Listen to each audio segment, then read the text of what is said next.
샬롬 샬롬 샬롬 샬롬. 하나님 사랑합니다. 여러분 주 안에서 사랑합니다. 히브리서 6장 말씀이죠. 완전한 대로 나아가라. 주님 앞으로 나아가는 게 완전한 대로 나아가는 거죠. We will do so. 제가 이렇게 잘라봤습니다. 히브리서 6장은 5장 후반부에서 언급한 신앙상의 권면을 계속해서 언급합니다. 히브리서 기자는 영적 성장과 진보를 위해서 그리스도의 초보를 버려라 라고 5장 후반부 한번 볼까요? 젖을 먹는 자마다 어린아이니 의의 말씀을 경험하지 못한 자요 단단한 음식은 장성한 자의 것이니 그들은 지각을 사용함으로 연단을 받아 선악을 분별하는 자들이다. 장성해야 되겠죠? 오래되었으므로 너희가 마땅히 선생이 되었을 터인데 다시 하나님의 말씀의 초보에 대하여 누구에게서 가르침을 받아야 할 처지니 단단한 음식은 못 먹고 젖이나 먹어야 할 자가 되었다. 이렇게 자꾸 후퇴를 해서는 안 되겠죠? 여기에 대한 이야기가 계속해서 이어집니다. 더 나아가 자신의 믿음을 성장시키지 못하고 헛된 교훈에 미혹된 배도자의 결국에 관한 경고. 그뿐만 아니라 더 잘하지는 못할 망정 오히려 미혹이 돼서 이단에 빠지고 완전 영적으로 죽어가는 그런 영혼들. 그렇기 때문에 너희는 초보를 버리고 성숙해져라. 1절에서 6장 1절에 그러므로 장성한 자의 것인데 선악을 분별하는 자들이 되어야 된다. 단단한 음식은 이렇게 말씀하고 우리가 그리스도의 도의 첩보를 버려야 되겠다. 정목이의 그 신앙에서 벗어나야 되겠다. 죽은 행실의 회개함과 하나님께 대한 신앙과 2절입니다. 세례들과 안수와 죽은 자의 부활과 영원한 심판에 관한 교훈의 털을 다시 닫지 말고 완전한 대로 나아가라. 또 반복하지 말고 완전한 대로 너희들이 나아가야겠다. 제가 오늘 내내 지금 아까 찬양하면서도 그 냉장고 생각을 계속했어요. 굉장한 교훈이 된 게 냉장고를 쓰는 내내 몇 달 동안 계속 믿음이 없는 거예요. 냉장고에 대한 그 냉장고에 대한 믿음이 없다 보니까 결국은 누군가 다른 사람을 또 무슨 사무실에 뭐예요? 그 음료수 같은 거 그런 거 넣어놓고 그냥 먹는 데는 아무 문제가 없을 거예요. 외관도 깨끗하고 또 모양도 아담하고 얌전해가지고 누군가에게 귀하게 믿음에 저같이 불신을 하지 않는 주인을 만나면 가서 또 귀한 생명을 잘 이어가겠지. 왠지 모르게 가는 내내 뒷모습을 저 끝까지 갈 때까지 돌아보지도 않았지만 저는 전송을 했습니다. 왜냐하면 그동안 놓고 제가 썼던 것이기 때문에 이런 냉장고가 되어서는 안 되겠는데 또 그래도 또 어떤 주인을 만나면 믿음을 굳건하게 해서 완전한 대로 나아갈 수 있지 않을까. 무슨 문제가 있기는 있는데 그걸 끝내 해결하지를 못했습니다. 제가 마음이 오늘 우리 말로 시원섭섭이라고 하는데 시원이 아니라 섭섭한 쪽이 더 많더라고요. 가격의 그 고화를 떠나서 그동안 제가 탔고 이렇게 의지했던 그런 물건이다 보니까 그런 마음이 왔습니다. 제가 물건에 대한 그런 보통 사람들이 생각하는 것 이상의 그런 연연함이 좀 있습니다. 주의 뜻을 알지 못하고 주를 경외함이 없는 사람들이 외식주의자가 되는 그러한 일들. 그러니 하나님이 우리를 바라보시기에는 또 얼마나 못된 짓을 할 때 하나님을 믿지 않고 지멋대로 지 살겠다고 지 살 길이라고 어디로 불구덩이로 막 뛰어들어가고 할 때 얼마나 안쓰러울까. 그 추선 권사님 계신 건물에 어저께죠? 어제 아침에 가스실에서 4층에서 폭발이 일어나가지고 6층에 중환자실에 계시던 90세가 넘는 노인분들 2분이 사망하시는 사고가 있어서 어제는 출근을 하셨다가 밖에서 난리를 치다가 수사가 막 일어나고 그래가지고 결국은 그 일을 못하고 오늘 나오셨다는 얘기를 제가 전해 듣고 오늘 새벽에 또 사무엘이 그게 막 휴대폰에도 뜨고 했나봐요. 저는 안 떠서 몰랐는데 뉴스로 계속 나오고 했다고 합니다. 알겠느냐고요? 한치 앞을 우리는 모르고 사는 인생들이죠. 주께서 기뻐하시고 우리에게 요구하시는 것은 요란스러운 거칠애가 아니라 꾸밈이 없는 믿음, 순종하는 생활. 이것이 정말 중요하다. 믿어야 돼. 믿어. 사람서 사람을 믿어야 되는 관계가 있을 때 우리가 어떤 얘기를 해도 믿음으로 가고 그래서 믿음을 주는 신뢰를 받는 사람이 돼야 되겠다. 그런 냉장고 같은 그런 모습이 돼서는 안 되겠죠. 겉만 그냥 이쁜데 실제적으로는 온전치 못했던 선택이 잘못됐던 거죠. 첫 번째로는 하늘의 은사를 우리가 맛볼 수 있어야 되겠다. 이래서 오늘 본문 4절이죠. 한 번 빛을 받고 하늘의 은사를 맛보고 성령에 참여한 바가 되라. 4절에 이렇게 이야기합니다. 5절에는 하나님의 선한 말씀과 내세의 능력을 맛보고도 타락한 자들은 다시 새롭게 하여 회개할 수가 없다라고 얘기를 하네요. 알고도 은혜를 받고도 타락한 자들은 아주 무서운 경고의 말씀입니다. 내세의 능력을 맛볼 수가 있어야 되겠죠. 하늘의 선한 말씀과 내세의 능력을 맛보고도 사함을 받을 수 없는 자들, 6절에 보니까 타락한 자들은 다시 새롭게 하여 회개할 수 없나니 이는 그들이 하나님의 아들을 다시 십자가에 또 못 박아놨다는 거예요. 우리를 구속해 주셨는데 그 구속에 우리가 참여했다가 다시 또 세상의 것들에 빠지게 되면은 또 주님을 십자가에 또 못 박았다. 그런 얘기들을 많이 했어요. 오늘 내가 예수님을 얼마나 십자가에 더 못 박았나, 몇 번을 또 더 못 박았나. 우리는 이렇게 정말 기가 막힌 인생들이죠. 누구도 우리가 정죄할 수가 없습니다. 우리의 죄가 이렇게 크기 때문에. 그래서 히브리서 기자는 신앙이 성장하지 못하고 후퇴하는 경우 초래되는 무서운 결과를 들어서 경계합니다. 한번 비침을 얻고 하늘의 은사를 맛보고 성령의 체험을 하고도 타락하는 자들 그 죄를 용서받을 수가 없다. 하나님께로부터 오는 하늘의 평안을 맛보고도 타락한 것은 전적으로 하나님을 떠나 불신앙의 상태로 떨어진 것을 의미합니다. 그래서 다시 세상의 더러움에 얽매인 자들에 대해서 베드로후서 2장 20절에 만일 그들이 우리 주 되신 구주 예수 그리스도를 알므로 세상의 더러움을 피한 후에 다시 그 중에 얽매이고 지면 그 낮은 형편이 처음보다 더 심해진다. 이렇게 말씀합니다. 맛을 잃은 소금 같은 자들이 돼서는 안 되겠죠? 마태복음 5장 13절입니다. 너희는 세상의 소금이니 소금이 만일 그 맛을 잃으면 무엇으로 짜게 하겠는가? 그죠? 소금이 맛을 잃어버리면 그거 소금이 아니죠. 아무도 쓸모가 없습니다.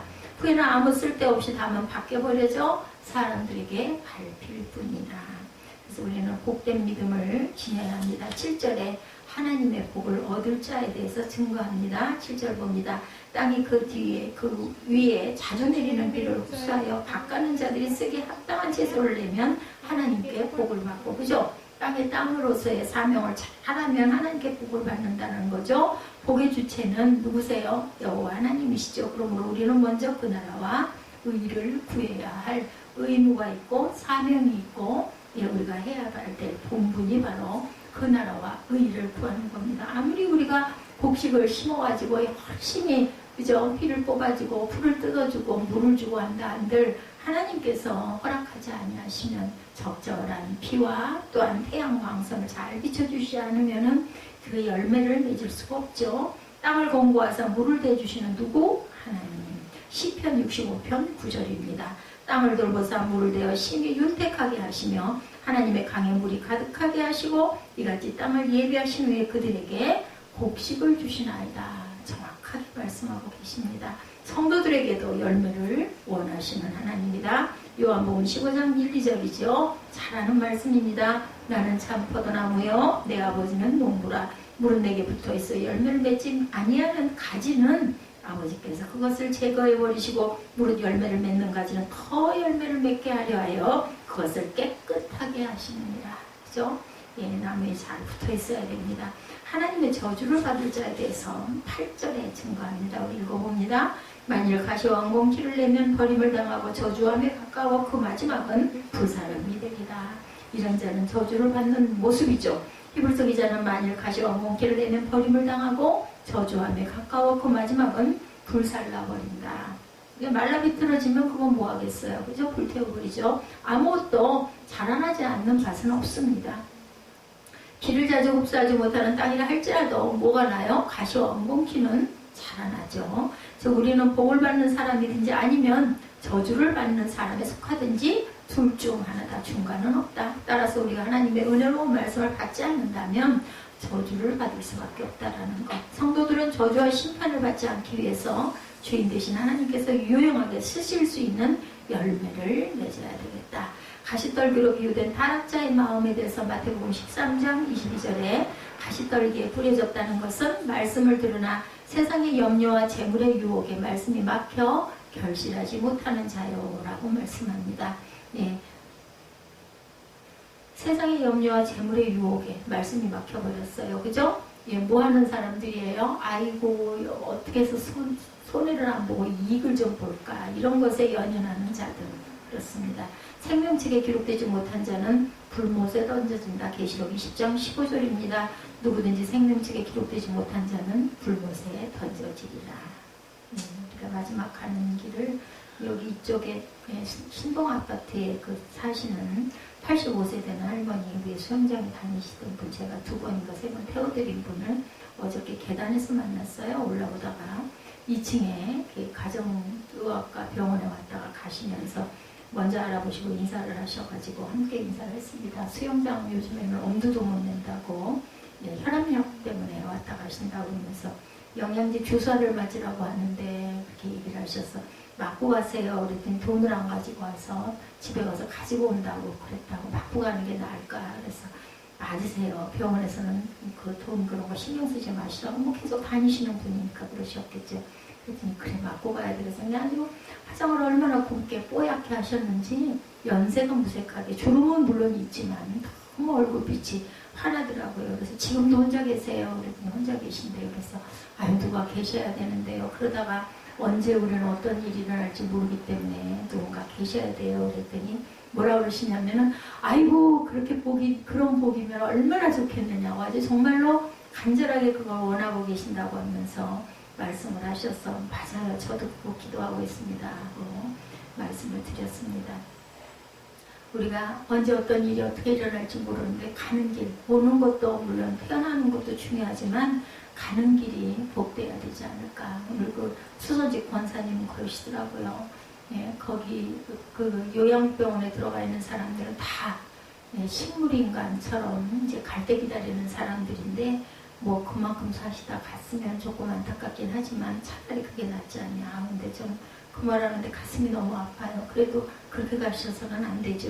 예, 가스 사고로 그렇게 가셔서는 안 됩니다. 그러니 그분들이 알았겠냐고요. 그 전날까지도 몰랐던 거죠. 그렇기 때문에 우리는 항상 믿음을 굳게 지켜야 되겠다.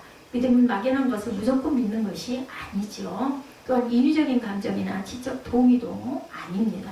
믿음은 환경이나 결과에 구애되지 않고 하나님의 말씀을 신뢰하는 것. 그렇기 때문에 우리가 어떤 상황에도 믿어야 하는데 우리가 그게 솔직히 말해서 어떤 상황에도 내가 확실하게 믿습니다 하기가 쉽지 않은 거죠. 어렵습니다. 우리의 믿음의 주인은 오로지 하나님이심을 알면서도 어떤 상황 되면 막 불안하죠. 어떤 상황 되면 막 마음이 그죠? 편치가 않습니다. 그리고 마음이 평안이 깨집니다. 그러다 보면은 마음이 갈등이 일어나요. 그래서 이게 온전한 믿음이 되지가 못하는 거죠. 믿음은 우리가 만들어낸 감정이 아니라 하나님이 자기 말씀으로 계시하신 것을 전적으로 받아들이는 것. 그 상황이 되면 어떤 상황이든지 환경에 연연하지 않고 환경에 좌우되지 않고 굳건한 믿음의 반석. 참 우리의 말씀 그거 정말 좋아합니다. 그러면서도 정말 내가 굳건한 믿음의 반석에 서 있니? 하고 물어본다면 스스로에게 물어본다면 그죠? 갸웃하게 됩니다. 히브리서 기자가 수신자들에게 간절히 바라는 것은 그리스도로 말미암아 온전한 구원을 이루라. 12절에 이렇게 증거하죠. 11절부터 봅니다. 우리가 간절히 원하는 것은 너희 각 사람이 동일한 부지런함을 나타내어 끝까지 소망의 풍성함에 이르러 게으르지 아니하고 믿음과 오래 참음으로 말미암아 약속들을 기업으로 받은 자들을 본받는 자가 되는 것이다 라고 말씀합니다. 그래서 신앙 정진에 더욱 힘써야 된다. 베드로후서 1장 5절에 그러므로 너희가 더욱 힘써 너희 믿음의 덕의 지식을 이렇게 말씀하고 있습니다. 우리가 믿음에다가 덕과 지식과 지혜와 모든 것들을 다 쌓아나가야 되죠. 영구한 산업이 기다리고 있습니다. 히브리서 10장 34절에 보면 너희가 갇힌 자를 동정하고 너희 소유를 빼앗기는 것도 기쁘게 당한 것은 더 낫고 영구한 소유가 있다라는 것을 알기 때문이다 라고 얘기합니다. 빼앗기는 것도 기쁘게 당해. 그것은 영원한 소유가 우리에게 있다는 것을 우리가 알기 때문이라는 겁니다. 아브라함의 신앙과 그리스도에 대해서 13절부터 우리 보면 중심은 아니지만 나머지 말미를 봅니다. 하나님이 아브라함에게 약속하실 때 가르쳐 맹세할 자가 자기보다 더 큰 이가 없으므로 자기를 가르쳐 명사하여 이르시되 내가 반드시 너에게 복주고 복주며 너를 번성하게 하고 번성하게 하리라 하셨더니 그가 이같이 오래 참아 약속을 받았느니라 말씀하죠. 아브라함에게 약속하실 때 자신을 가르쳐 하나님보다 크신 이가 없잖아요. 자신을 가리켜 맹세합니다. 자기보다 더 큰 자가 없으므로 자신의 이름으로 맹세하게 하신 하나님께서는 반드시 아브라함에게 복을 주시겠다. 이렇게 말씀하죠. 14절에 내가 반드시 너에게 복을 주고 복을 주며 너를 번성하게 하고 아주 강조합니다. 하나님께서 우리에게 주시는 복은 부족하지 아니하고 차고 넘쳐 완전한 축복이다. 아브라함이 믿음의 조상이라는 칭호를 얻고 복의 근원으로 하나님의 큰 축복을 향해 할 수 있었던 것은 그가 하나님께서 보시기에 합당한 믿음과 신앙을 소유했기 때문에 거저 주어지는 건 없죠. 방패와 상급이 되어주신 축복에 대해서 창세기 15장 1절에 이후에 야훼의 말씀이 환상 중에 아브라함에게 임하 이르시되 아브라함아 두려워하지 말라 나는 내 방패요 너희 지극히 큰 상급이니라. 하나님께서 나타나실 때는 항상 말씀에 서두에 두려워하지 말라 놀라지 말라 나는 네 하나님이다. 그러니까 우리 마음 안에서 두려움을 자꾸 쫓아내야 합니다. 제가 이런 부분이 굉장히 약한 사람이에요. 무슨 상황이 되면 먼저 염려를 하게 되죠. 어떻게 난 이거 할 줄 할 수 없는데 난 힘이 없는데 난 능력이 없는데 이걸 어떻게 해야 돼 막 그러고 누군가를 자꾸 찾게 됩니다. 이 부분을 제가 비워야 돼요.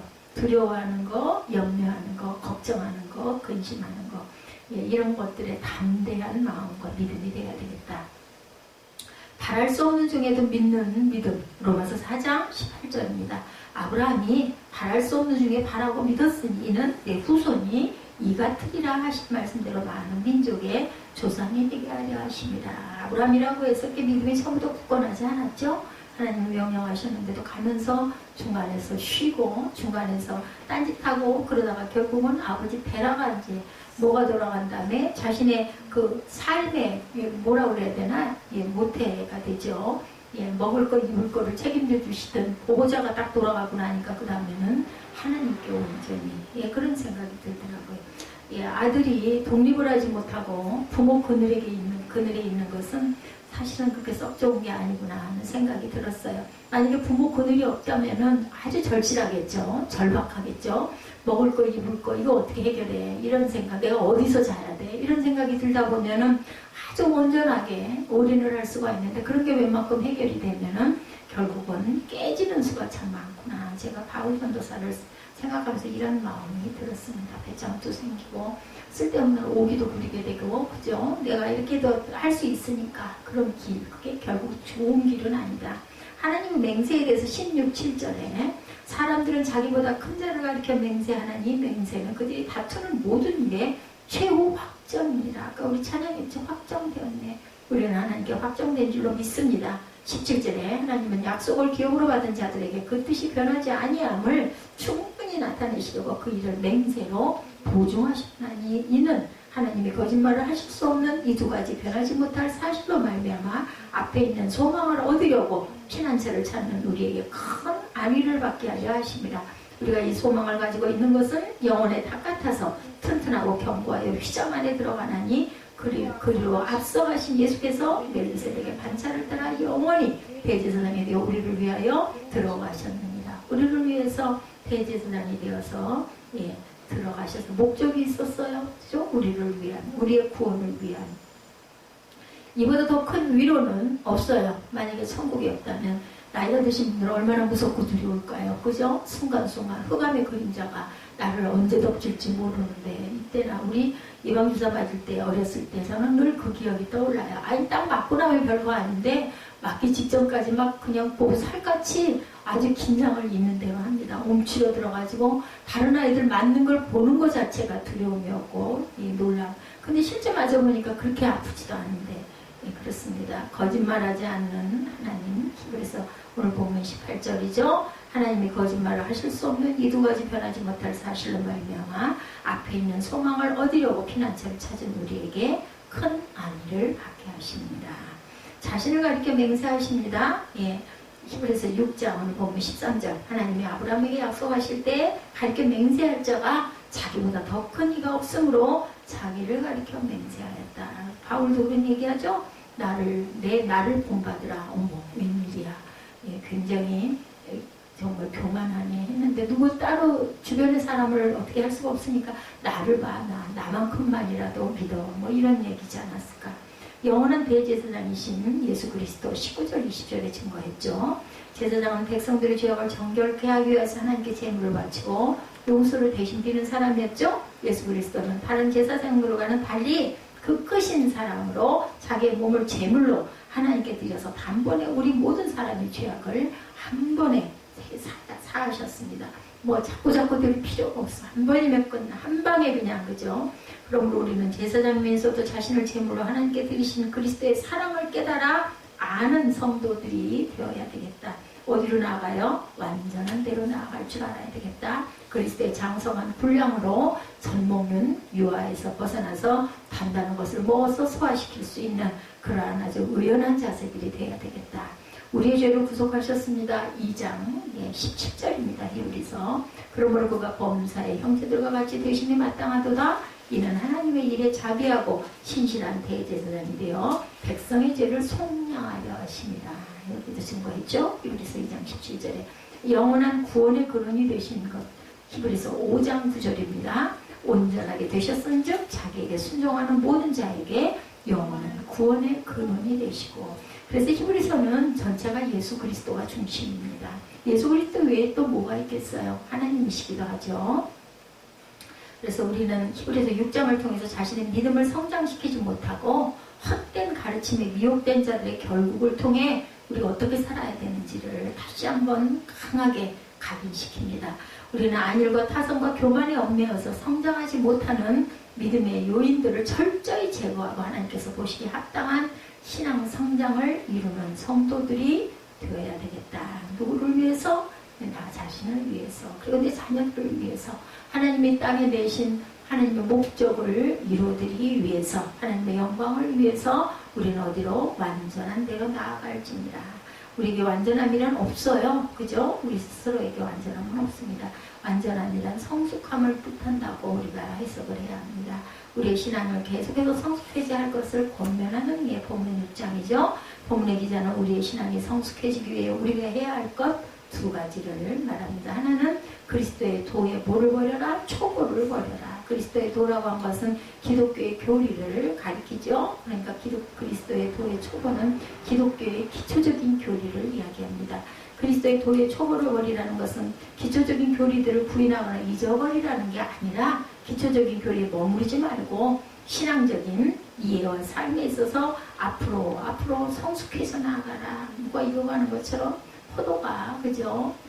이렇게 검붉게 익어가는 것처럼. 기초는 굉장히 중요해요. 기초가 잘 되어 있어야 되죠. 집도 기초가 잘 지어져야 튼튼하게 오래오래 집을 유지할 수가 있습니다. 집을 지을 때도 기초처럼 중요한 것은 없습니다. 근데 아무리 기초를 탄탄히 닦아도 거기서 끝나면 안 되죠. 위에다가 빌딩을 올려야 됩니다. 집을 지어야 됩니다. 기초가 그 구실을 온전히 하려면 위에 내가 기초가 튼튼해. 그럼 위에 온전한 걸 딱 만들어 놔야 기초가 아주 정말 귀한 기초가 됩니다. 그래서 그리스도의 도의 초보, 기독교의 기초적인 교리는 그럼 과연 어떤 것들일까? 히브리서 기자는 본문 1절 하반절과 2절 상반절에 죽은 행실을 회개함, 그리고 하나님께 대한 신앙과 세례들과 안수와 죽은 자의 부활과 영원한 심판에 관한 교훈을 강하게 강조합니다. 첫째는 죽은 행실을 회개해야 된다. 행실이 죽은 것. 이것은 선행으로 본을 얻고자 애쓰는 어리석음을 깨달아라. 착한 일 많이 하면은 내가 그 공덕을 쌓겠지. 천주교나 불교에서 이런 얘기 많이 하죠. 선한 일 많이 하는 거 참 좋은 것 같은데 그것은 완전한 게 아니다. 불법의 행위로 의롭다 하심을 얻을 수 있는 사람은 또 아무도 없습니다. 따라서 율법의 행위는 우리의 구원을 위해서 아무것도 가져다 주지는 않는 의미에서 죽은 행실이 된다. 그래서 율법에 그것을 갇혀가지고 율법대로 사는 것은 온전한 은혜가 아니라는 얘기죠. 예수 그리스도를 믿으면 의롭다 하심을 얻게 해주시겠다는 하나님의 은혜의 제안을 받아들이지 않고 율법의 행위에 집착했음을 회개하고 예수 그리스도에게로 돌아서는 것이 죽은 행실을 회개합니다. 둘째는 하나님에 대한 신앙입니다. 바로 알고 바로 섬기자. 유일하신 참 하나님, 삼위로 일체되신 하나님, 영원하신 하나님, 무한하신 하나님, 전지전능하신 하나님, 만유의 창조주 하나님, 거룩하신 하나님, 의로운 하나님, 사랑의 하나님, 우리를 너무나 사랑하셔서 죄로 말미암아 죽을 수밖에 없는 우리를 구원하시려고 당신의 아들 예수 그리스도를 이 세상에 보내시고 그를 우리 대신 십자가에 달려 돌아가시게 하신 하나님, 누구든지 율법의 행위로가 아니라 예수 그리스도를 믿으면 멸망하지 않고 영생을 누리게 하시는 은혜의 하나님. 요한복음 3장 16절이죠. 우리의 아버지 되신 하나님, 이 모든 것을 믿고 하나님만을 섬기는 것이 하나님께 대한 우리의 신앙이다. 셋째는 세례들이라고 하죠. 2절 내용을 지금 조목조목 우리가 증거하고 갑니다. 세례는 오직 하나뿐입니다. 여기서 세례들이라는 것은 세례를 베푸는 여러 가지 형식을 가리키는 말입니다. 세례의 의미를 바로 하는 것이 우리 신앙의 기초다. 세례는 우리가 죄인임을 인정하고 그 죄의 사심을 받기 원하게 돼서 받는 것입니다. 세례는 죄인된 우리의 옛사람이 죽고 새 사람으로 다시 태어남을 뜻합니다.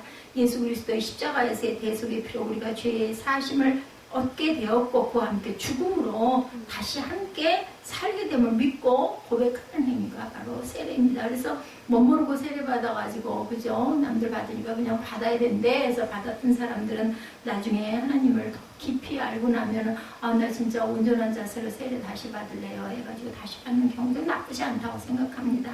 의식이 아닌 거죠. 그럴 때는 하나님이 그 마음도 아시지 않을까. 세례는 죄인된 우리의 옛사람이 죽고 새 사람으로 다시 태어남을 뜻합니다. 예수 그리스도의 십자가에서의 대속의 피로 우리가 죄사함을 얻게 되었고 그와 함께 죽음으로 그와 함께 다시 살게 됨을 믿고 고백하는 행위가 바로 세례입니다. 넷째는 안수에 대해서 말씀합니다.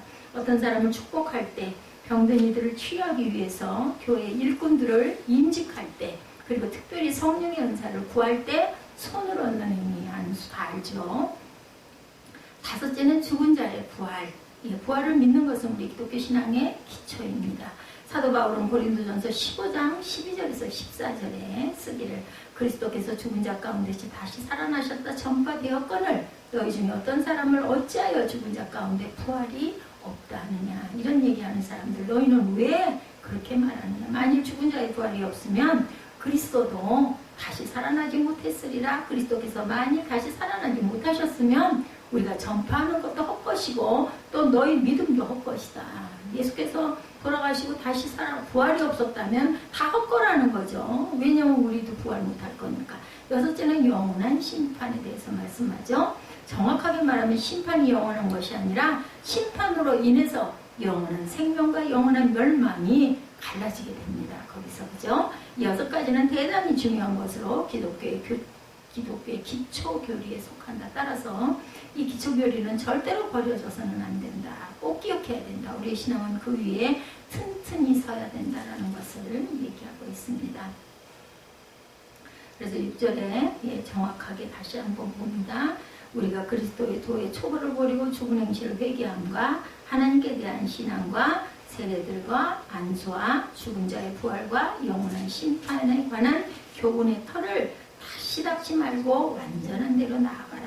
그래서 털을 닦지 말라는 말은 두 가지로 우리가 이해합니다. 다른 하나는 맨날 터만 닦지 말아라. 그것만 맨날 반복하지 말아라. 초보에만 머물러 있지 말아라. 앞으로 성숙해져라. 나아가라 라는 뜻이고, 다른 하나는 이미 받은 바 그리스도의 도의 초보와 다른 털을 닦으려 하지 말라는 것입니다. 예를 들면 거짓 교사들, 온갖 이단 사설에 미혹되어 예수 그리스도의 복음이 아닌 다른 교훈을 받아들이고 그 위에 서지 말라는 뜻도 된다. 그 자리에 머물러 있지 말라는 것, 또 하나는 다른 이상한 짓을 하지 말라는 것. 여기 보면은 은혜 받은 사람들이 이단에 빠지는 경우들이 바로 이런 경우예요.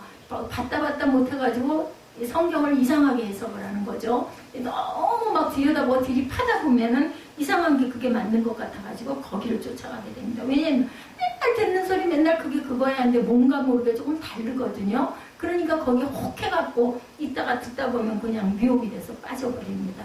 우리의 신앙이 초보에 머물러 있거나 새로운 털을 닦으려 하지 않고 우리에게 참된 그리스도의 도가 성숙함으로 나아가게 하려면 우리가 항상 두 가지를 힘써야 되는데, 하나는 꾸준히 하나님의 말씀을 온전히 배우는 것, 다른 하나는 배우고 깨달은 말씀대로 행하고 사는 것입니다. 204장 찬송가 가사 주의 말씀 듣고 준행하는 자는 반석 위에 터닫고 집을 지은 같아. 이 가사 아주 저도 굉장히 좋아했던 것 같습니다. 비가 오고 물나며 바람 부딪혀도 반석 위에 세운 집 무너지지 않네. 잘 짓고 잘 짓세 우리 집 잘 짓세. 만석 위에 우리 집 잘 짓세. 주의 말씀 듣고 행치하는 자는 모래 위에 터닫고 집을 지은 같아. 비가 오고 물나며 바람 부딪힐 때 모래 위에 세운 집 크게 무너지네. 잘 짓고 잘 짓세 우리 집 잘 짓세. 반석 위에 우리 집 잘 짓세. 그러니까 모래 위에 털을 닦았어. 그 다음에는 뭐라고요? 행해야 된다는 거죠. 행하고 살아야 된다는 겁니다. 이렇게 히브리서 기자는 그의 편지의 수신자들에게 초보적 신앙에 머물지 말고 성숙한 신앙으로 나아갈 것을 권면합니다. 이 찬송가 가사 하나를 쓰는데도 히브리서 6장의 내용이 녹아있죠. 그렇기 때문에 말씀을 온전히 알지 못하면 이런 가사 하나 쓰는데도 굉장히 유익이 이렇게 있다는 것. 초보적인 신앙을 절대로 머물러 있지 말아야 된다. 성숙한 신앙으로 나아가야 된다. 하나님께서 허락하시면 우리가 이것을 하리라. 본문 3절에 이렇게 증거하죠. 6장 3절입니다. 하나님께서 허락하시면 우리가 이것을 하리라. 한번 빛을 받고 하늘의 은사를 맛보고 성령의 참여를 맛보고 하나님의 선한 말씀과 내세의 능력을 맛보고도 그렇지 못한 자들, 타락한 자들이죠. 그래서 6절에 새롭게 되게 할 수가 없다라고 하죠. 굉장히 무서운 말씀입니다. 4절에서 5절에 말한 것을 통해서 새롭게 되는 삶을 버리고 과거의 삶으로 돌아가는 자들, 그렇게 타락한 자들은 다시 새롭게 하여 회개할 수가 없나니 이는 그들이 하나님의 아들을 다시 십자가에 못 박아 드러내놓고 욕되게 함이라는 것. 그죠? 이 편지를 받아본 성도들이 그들의 믿는 고백하는 신앙을 끝까지 잘 지키고 증명해 보이려고 강력한 권면으로 이런 글을 쓰셨겠죠. 히브리서를. 성령께서 일으키시는 참된 신앙을 가진 사람이라면 복음을 드러난 하나님에 대한 지식을 갖게 되고 하늘의 은사를 맛보고 성령에 참여한 바 되고 하나님의 선한 말씀과 내세의 능력을 맛보고도 타락해서 하나님의 아들을 다시 십자가에 못 박아 드러내놓고 욕되게 하는 일은 있을 수 없음을 말하고 있다는 것을 우리가 이해해야 합니다. 만일 그렇게 배교하는 사람이 있다면 자기 스스로의 의지로 겉으로만 그리스도인 같아 보였을 뿐이고 그런 사람은 그리스도인으로 사는 것 때문에 힘들어지거나 손해를 보거나 불이익이나 박해를 당하게 되면 언제든지 회개할 수밖에 없고 그런 자들은 본래 참으로 새로워지고 진심으로 회개하는 일이 결코 있을 수 없는 자들이었다라는 것으로 우리가 말씀을 해석해야 됩니다. 겉으로 보기에는 굉장히 신실한 것 같았는데 실제는 아니었다라는 거죠. 그러면 권면과 경고를 비유적으로 다시 언급한 것이 바로 7, 8절 말씀입니다. 땅이 그 위에 자주 내리는 비를 흡수하여 밭가는 자들이 쓰기에 합당한 채소를 내면 하나님께 복을 받고 만일 가시와 엉겅퀴를 내면 버림을 당하고 저주함에 가까워 그 마지막은 불사르며 똑같이 햇빛을 받고 비를 내려주고 똑같이 거름을 주고 내줬는데도 보니까 한 가지는 복을 받는 합당한 채소가 나면 복을 받은 것이고 결과가 나타나죠. 가시와 엉겅퀴를 내면 저주를 받은 그러한 모습이다라는 똑같았는데 조건은 똑같았는데 땅은 우리의 마음을 상징합니다. 비는 하나님의 말씀을 상징한다고 볼 수 있습니다. 우리 마음밭이 말씀을 받았는데 결실은 이렇게 다르다라는 거죠. 채소는 좋은 결실을 뜻하고 당연하죠. 가시와 엉겅퀴는 하나님의 말씀에 합당하지 않은 나쁜 것들. 가시와 엉겅퀴 뭐 좋아요? 찌르고 그죠? 아무런 쓸모가 없습니다. 걷어내서 버려져야 되는 것들이죠. 하나님의 말씀을 받고 그에 합당한 결실을 하는 사람이 복받은 사람이다. 왜냐하면 성숙한 신앙으로 나아가도록 하나님께 허락을 받은 사람이기 때문이다. 믿음의 성숙함을 이루기 위해서는 하나님의 말씀을 꾸준히 배워야 할 것인데 그 배움이 단지 지식으로만 그치고 인격의 삶의 변화로 나타나지 않으면 이런 가시와 엉겅퀴가 될 수밖에 없다. 남을 찔러요. 아프게 해요. 알기는 잘 알아. 그래가지고 막 말씀으로 대적을 하는데 결론은 은혜가 아니라 사람을 죽이는 그러한 도구가 되어서는 안 되겠다라는 거죠. 버림받고 저주 아래 놓이고 마침내는 불의 심판을 받게 될 것이라는 것을 깨달아야 됩니다.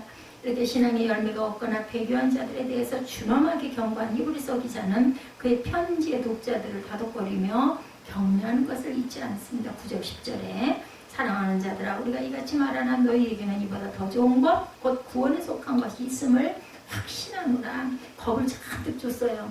그러면서 다시 9절 10절에는 또 달래죠. 우리가 이같이 말하나 너에게는 이보다 더 좋은 것 곧 구원에 속한 것이 있음을 내가 확신한다. 하나님은 불의하지 아니하사 너의 행위와 그 이름을 위하여 나타낸 사랑으로 이미 성도를 섬긴 것과 이제도 섬기고 있는 것을 절대로 잊어버리지 않는다. 너희들이 그렇게 열심히 섬김을 내가 그걸 안다. 그의 편지를 받아본 성도들의 초보적인 신앙에 머물러 있지 않고 성숙한 신앙을 보이고 있음을 하나님께서는 아신다. 이게 제가 오죽이 나오면 뭐 옛말에 그런 말 있어요. 버섯목 같으면 뒤집어라고 뒤집어 보여주기나 하지. 그럴 때는 하나님은 아셔. 뭐 어떻게 더 이상 어쩔 수가 없죠. 자꾸 얘기를 해봐야 논쟁이 될 수밖에 없으니까. 그래서 히브리서 기사가 사랑으로 섬김을 언급하고 있으면 우리는 주목합니다. 성숙한 믿음의 대표적인 증거는 사랑과 섬김이다. 히브리서 기자는 마지막 본면으로 말씀을 본문이 11절 12절에서 마치죠. 우리가 간절히 원하는 것은 너희 각 사람이 동일한 부지런함을 나타내어 끝까지 소망의 풍성함에 이르러 게으르지 아니하고 믿음과 오래 참음으로 말미암아 약속들을 기업으로 받은 자들을 본받은 자가 되게 하려는 것입니다. 예, 아주 늘 보면 예, 오래 참음, 예, 인내가 꼭 뒤에 따라옵니다. 예, 그것을 기업으로 받은 자들을 본받은 자가 되어라. 약속들을 기업으로 받은 자들이란 하나님께서 약속하신 것이 다 이루어져서 그 성취된 약속의 복음을 누리게 되는 사람들을 예, 의미합니다. 언제나 초보적 신앙에 머물러 있지 않고 날마다 신앙의 성숙함을 이루어가는 우리 모두가 되셔야 되겠죠? 예수께서는 제자들에게 말씀하시죠. 누구든지 나를 따라오려거든 자기를 부인하고 자기 십자가를 지고 나를 따를 것이니라. 마태복음 16장 24절 말씀입니다. 자기 부인이라는 것은 우리 자신을 비우는 거예요. 내 안에 누가? 예수 그리스도가 나를 대신해서 행하고 사시는 것. 모든 개인적 욕심을 포기하고 우리의 생각과 의지를 전적으로 하나님의 뜻과 그의 말씀에 일치시키는 것을 말합니다. 나가 사라지고 하나님이 우리의 삶의 중심에 계시는 것. 내가 그랬어가 사라져야 됩니다. 나가 우리 모두 속에 녹아지는 것들입니다. 이렇게 돼야 되겠죠? 2004년에 페이스북을 설립해서 10여 년 만에 세계 7대 보호자에 오른 저커버그와 그의 아내가 최근에 딸을 낳고 출산 기념으로 살아있는 동안 페이스북 지분의 99%를 기부하겠다고 발표를 했다고 그래요. 시가로 무려 52조 원이 넘는 금액이라고 합니다. 오늘보다 더 나은 세상에서 그들의 딸이 자라기를 바라는 마음에서였다라고 그렇게 그 고백을 했다고 그래요. 자기들의 딸뿐 아니라 딸과 함께 살 모든 미래 세대에게 더 나은 세상을 마련해 주기 위해서 페이스북 굉장히 요즘에는 조금 주춤하죠. 우리 모두 속에 함께 있어야 할 나를 아는 사람들에게 전 세계에 감동을 주는 그러한 사건. 나뿐만이 아니라 모든 사람들이 더 나은 세계에서 살기를 십자가를 지는 것 사랑과 희생이죠. 집집마다 항상 우리는 이 사랑과 희생을 실천하고 살아가야 됩니다. 우리 한국 사람들에게는 세상에 김치보다 맛있는 게 없다고 그래요. 그래서 김장이 우리 교회들도 아주 하나의 행사들이더라고요. 보니까 잘 담근 김치는 식사 때마다 큰 기쁨을 줍니다. 저도 나이가 들다 보니까 뭐니 해도 맛있는 김치 하나만 있으면 밥맛 좋고 김치만 있으면 정말 맛있게 밥을 먹죠. 우리가 맛있는 김치 때문에 행복하기 위해서 배추가 겪어야 하는 그러한 그 이야기 여러분들 아실 거예요. 김치가 제맛을 내기 위해 배추는 5번을 죽는다고 합니다. 땅에서 뽑히면서 죽고 통배추가 배가 짜게지면서 죽고 소금에 절여지면서 죽고 고춧가루 젓갈이 범벅이 되면서 죽고 마지막으로는 상에 올라오기 위해서 또 땅속에 담갔다가 또 썰어서 올리죠. 이렇게 해서 5번이 아니라 6번이나 땅에 묻혔다가 다시 나와가지고 잘라서 넣게 되죠. 이렇게 배추가 죽고 또 죽어서 맛있는 김치로 우리 입에 들어오는 것처럼 우리가 영원히 복된 삶을 살기 위해서는 하늘보좌를 버리시고 이 세상에 우리 대신 죽으러 오신 그리스도의 가르침을 따라서 배추처럼 죽어서 그래서 사람을 복되게 하는 김치 같은 우리의 삶, 하다못해 김치만큼만이라도 그러한 우리의 희생, 우리의 순종 이런 믿음들이 되시기를 주님의 이름으로 축복합니다.